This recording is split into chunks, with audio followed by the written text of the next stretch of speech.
तो डॉक्टर साहब हमारे यहाँ जो बड़े बड़े स्कूल्स हैं उसमें से मेजॉरिटी अब सेठों के हैं या बिजनेसमैनों के हैं, तो उनके लिए तो बच्चा एक प्रोडक्ट है, एक उनके पेरेंट्स क्लाइंट हैं और प्रॉफिट है। इस सारी सूरत हाल को, खैर ऐसा हेल्थ में भी है कि पहले एक पिछली पॉडकास्ट में मेरे मेहमान जो हैं उन्होंने बताया कि किस तरह से जब चीज़ कमर्शियल हो जाती है तो उसके इफ़ेक्ट और इसके इम्पैक्ट्स बदलना शुरू होते हैं। तो पहले जो स्कूल ओनर्स होते थे वो कौन होते थे और अब कौन से हैं? तो आप क्या समझती हैं कि उनकी जो इन्वॉल्वमेंट है इसको एज अ बिजनेस एंटिटी बनाने की, इससे हमारी जो तालीम की एसेंस है या तालीम के मीनिंग है, ये जो पर्पस है, उसको फ़ायदा पहुंच रहा है, नुकसान पहुंच रहा है या होम्योपैथिक मेडिसिन की तरह बेज़र रहा हमें है? तो ये अंदाज़ा नहीं है ना ठीक तरह से, जैसे मैंने आपसे पहले अर्ज़ किया था कि एजुकेशन के पर्पसेस क्या होने चाहिए। अगर एक ख़याली दुनिया में हम ये फ़र्ज़ कर लें कि purpose of education was to create an even equitable society, फ़र्ज़ कर लेते हैं, फिर तो प्राइवेट एजुकेशन की कोई जगह नहीं। बिल्कुल ठीक। फिर उसमें आप एजुकेशन को कारोबार के तौर पर इमेजिन करना ज़रा मुश्किल हो जाएगा आपके लिए, बिकॉज अगर आप उसको प्राइवेट कारोबार के तौर पर इंट्रोड्यूस करेंगे, और मैं ये नहीं कह रहा कि वो गलत है, सही है, लेकिन मैं एक ख्याली दुनिया में कि जिसमें एक आपने इवन सोसाइटी और एक्विटेबल सोसाइटी बनानी है, उस ख्याली दुनिया में उसका कोई अमल दखल नहीं होना चाहिए। लेकिन एक ऐसी हकीकी दुनिया कि जो हाईली इनएक्विटेबल है, कि जहाँ पर वालिदैन ये समझते हैं कि उनको अगर इस तरह की एजुकेशन जिसमें कि वो ओ और ए लेवल्स में अच्छा ग्रेड लेके आना है, तो ये स्कूल जो है वो हेल्प कर सकेगा। तो अब वो मैं अपना पेट काट कर भी somehow if I have to ensure a better future for my child, तो एक परसेप्शन बनी हुई है कि आप उनको एक ख़ास तरह के स्कूल में लेके जाएं, तो फिर वो उस इनएक्विटेबल सोसाइटी में they will at least be able to occupy slightly higher level, जो भी आप उसको कहना चाहिए। लेकिन इस परसेप्शन के होते हुए ये बहुत ही जायज़ और डिज़ायरेबल है, you know, because you have a market, because there is demand for that market, तो दुकान भी बन जाएगी, it will come it being. But उस दुकान की ज़रूरत ख़त्म हो जाती है if you have a different kind of society. We don't have that, unfortunately. दुनिया में कहीं है ऐसी सोसाइटी? अच्छा, ये जो आपने सवाल छेड़ा है ना, इसको मैं शरारत समझूं, आई डोंट नो। नहीं, इट्स माय सीरियस क्वेश्चन। अच्छा, हाँ, अम, अमेरिका है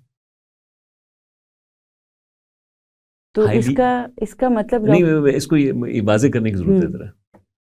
इसका ये मतलब हरगिज़ नहीं है कि वहाँ प्राइवेट स्कूल नहीं है, लेकिन even a hyper capitalist country like United States of America reached a conclusion and a recognition कि अगर हमने ये जो एक्सेसेस है ना ऑफ लिबरलिज्म एंड कैपिटलिज्म, इसको नीचे से फ्लोर प्रोवाइड ना किया ना by public health, public education, ये टूट जाएगा, खत्म हो जाएगा। तो उसको फ्लोर, यानी उसकी अपनी हेल्थ के लिए, उसके अपने इंटरेस्ट के लिए, कैपिटलिज्म के इंटरेस्ट के लिए एक public and free quality education system बनाना पड़ा, which is somewhat equitable if not perfect. तो And doctor, then the Scandinavian countries as well. तो क्या इससे मैं ये समझ सकती हूँ कि ये ख्याली यूटोपिया सिर्फ नहीं है, ऐसा अगर कहीं हो रहा है इन रियलिटी तो यहाँ भी हो सकता है? और वहाँ से एक खातून स्कॉलर यहाँ तशरीफ लेके आई, उनका नाम डायन रेविच है। इन द पोस्ट 9/11 वर्ल्ड जब एक इंटरेस्ट पैदा हुआ पाकिस्तान में और हमसाया ममालिक में, तो वो यहाँ पे एजुकेशन सिस्टम पे एक स्टडी करने के लिए तशरीफ लेके आई। And this person is on record as advocate of privatization of education in the United States. यहाँ पर जब उन्होंने वो एक एनवायरनमेंट देखा कि जिसमें कि प्राइवेट तालीम आम है, we are talking about early 2000s, बहुत से स्कूल सिस्टम्स भी बन चुके हैं और मुख्तलिफ अनवा सो ऑन, और उनकी इम्प्लीकेशंस देखी फॉर सोसाइटी, तो वापस जाके she became a turncoat and became an advocate for an equitable private school system, और अभी तक है. And she wrote a book on the merits of public education system in the United States. और उसने ये New York times में एक article में ये डॉक्यूमेंट हुआ है कि डायन रेविच changed her perspective on who should fund education after visiting Pakistan. That's how bad she thought it was, and she came to this conclusion that our society should never come to a place where Pakistan is at the moment because of this very, very diverse private education system, which is giving different types of education to different people. It should be a very interesting book, and I think everybody who want to know more about this topic, they should read it. Dr. Sahab, SNC के बारे में क्या समझते हैं आप? इसके बारे में सिंगल नेशनल करिकुलम, SNC. जी, मेरे ख्याल में टाइटल ही मतलब curriculum has always been, I mean 2006 का जो करिकुलम था वो भी नेशनल ही था, सिंगल था, मतलब there were no two curricular, और अब वो सिंगल नेशनल के बाद अब नेशनल करिकुलम है, इट्स ऑल्सो सिंगल, मतलब सिंगल नहीं भी था तो भी सिंगल था. तो I think it was only in the name, I would say, because national curriculum is always mandated and produced by, पहले करिकुलम विंग था, अब नेशनल करिकुलम काउंसिल है. तो उस तरह तो वो सिंगल ही है, लेकिन आई थिंक आपका सवाल शायद किसी और तरफ पॉइंट कर रहा है, और द कंटेंट्स और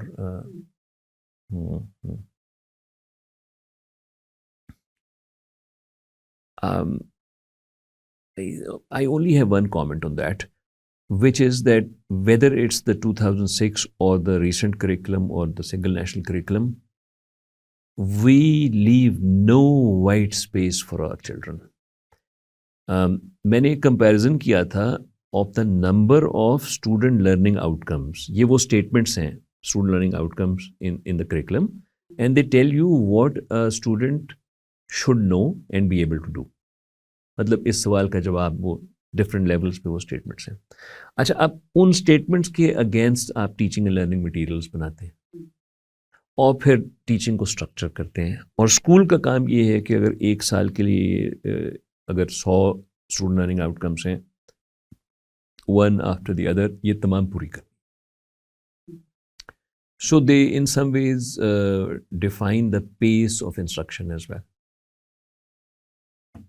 अब मैंने ये कंपैरिजन किया Australia, Singapore, Pakistan, I think UK as well. अच्छा, इंटरेस्टिंगली आप ये देखिए कि पाकिस्तान के overall in the grades that I was looking at, there were उन्हीं ग्रेड्स के लिए 329 स्टूडेंट लर्निंग आउटकम्स थी. सिंगापुर की कितनी? 128. ऑस्ट्रेलिया की उससे भी कम थी, 100 थी. यूके की मुझे याद नहीं है, बट नॉट एज मेनी. अच्छा, मतलब why so much to learn, and why not what you can learn deeply and well in the time that you have. So वो जब आप स्टूडेंट लर्निंग आउटकम्स की डेंसिटी कम कर देते हैं तो आपके पास वाइट स्पेस बढ़ जाती है, where you can go in depth and apply and comprehend what you have, what children have learned. वो स्पेस है ही नहीं. आप एक सबक पढ़ाते हैं, उसके बाद वो बच्चों ने क्या सीखा क्या नहीं सीखा वो आपके लिए डिटरमिन करना ही मुश्किल है. You just move on, you then move on to the next and the next and the next and finish the curriculum. तो नेगेटिव आई थिंक बहुत बहुत बुरा इफेक्ट होता है उसका लर्निंग पे. अगर मैं मैथमेटिक्स के हवाले से देखूं तो अगर मैंने एक कॉन्सेप्ट पढ़ा है तो उसके बाद I would like to stay with it for some time. और फिर मैं उसको डिफरेंट सिचुएशंस में अप्लाई करके देखूंगा, और जब मैं अप्लाई करूंगा तो I will develop deep learning about the concept as well as its application, and then it will stay with me. वो तो आप मौका ही नहीं देते, and that's because of curriculum. So single national curriculum भी ऐसी था, तो अब भी कोई फर्क नहीं।